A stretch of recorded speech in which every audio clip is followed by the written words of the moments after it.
ওয়ালাইকুম রহমতুল্লাহ। আমরা আজকে এসেছি তামিম ইন্টিগ্রেটেড ফার্মের রাজশাহী শাখার ওন ফার্মে, ওয়েপ্রাত 03-তে। এখানে আমাদের ল্যাক্টোজেন সাহেব এটা দেখাশোনা করেন। এখানে প্রায় 30,000 মুরগির ক্যাপাসিটি আছে আলহামদুলিল্লাহ। আমাদের এখানে এই ব্যাচে আমরা ব্রয়লার মুরগি তুলেছি।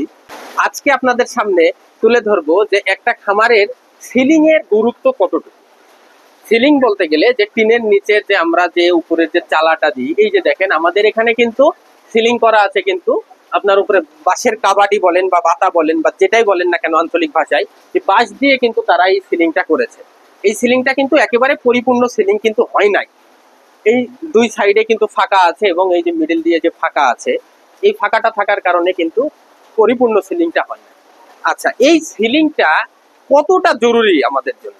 এখানে দেখেন আমাদের এই খামারের হাইট কিন্তু প্রায় আপনার হচ্ছে 10 ফিট প্লাস। খামারের হাইট কিন্তু 10 ফিট প্লাস, কিন্তু আপনারা অনেক সময় এই আপনার হচ্ছে আমাদের 6 ফিট বা 7 ফিট বা 8 ফিট কিন্তু অনেক খামার করেন। এই খামারগুলা করাতে কি হয়, চালা কিন্তু অনেক নিচে চলে আসে, অনেক নিচে হয়।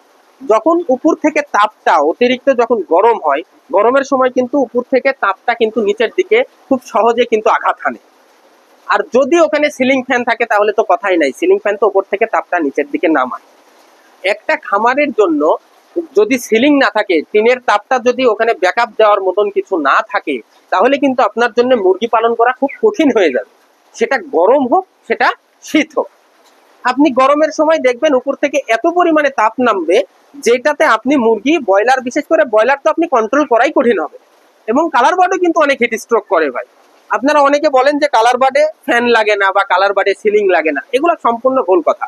কালার বার্ডও তো মুরগি ভাই, ও তো আপনার হচ্ছে 38 দিন ওই ব্রয়লারের মতোই 38 দিনে প্রায় 1 কেজি ওজন দিয়ে ফেলছে। তাহলে কি ওর এই সিলিংটা কি প্রয়োজন নাই? সিলিংটা সবার জন্য প্রয়োজন। উপর থেকে সিলিং এর কাজটা হচ্ছে উপর থেকে হিটটাকে নিচের দিকে নামতে দিবে না। এবং এই যে আমাদের এখন অত্যাধুনিক পদ্ধতিতে বেশ কিছু সিলিং কিন্তু আমরা করতে পারতেছি।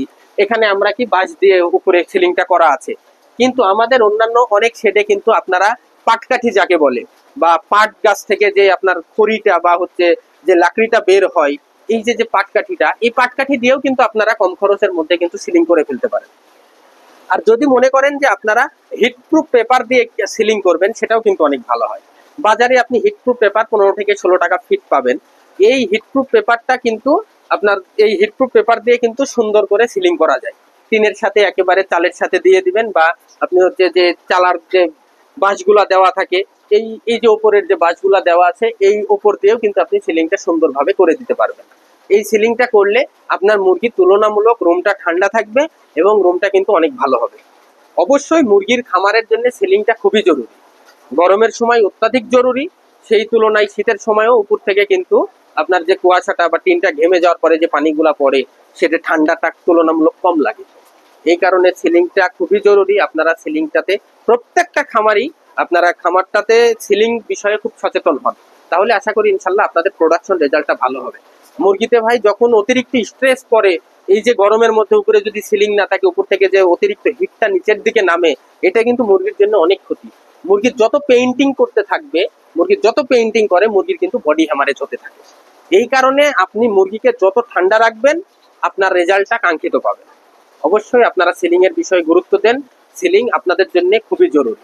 মুরগির খামারে সিলিং ছাড়া মুরগি করা, গরমের সময়ে ব্রয়লার করা খুবই কঠিন। কালার একটু তুলনামূলক সুবিধা হয়, কিন্তু কালারেও সিলিংটা খুবই প্রয়োজন। আপনারা অবশ্যই বিষয়টি গুরুত্ব সহকারে দেখে আপনারা সিলিংটা করা বিষয়ে আপনারা একটু নজরদারি বাড়ান এবং সিলিংটা করেন। আশা করি ইনশাল্লাহ আপনারা কাঙ্ক্ষিত রেজাল্ট পাবেন।